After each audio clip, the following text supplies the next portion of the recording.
Hey guys, in this video, I'll show you how to remove family link from Google account. Alright, let's begin. First of all, open the Settings app on your mobile device and a bunch of options will start appearing.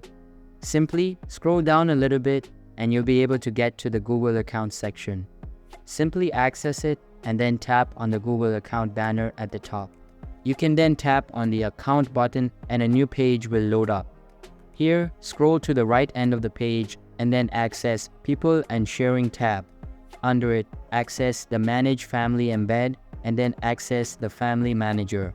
You can then tap on the Delete Family Group button at the bottom, verify using the passkey, and then tap on the Delete button to confirm the action. So that's basically how you can remove family link from Google account. And that's it for this video. If you find this helpful, consider subscribing and giving this a big thumbs up. Thanks.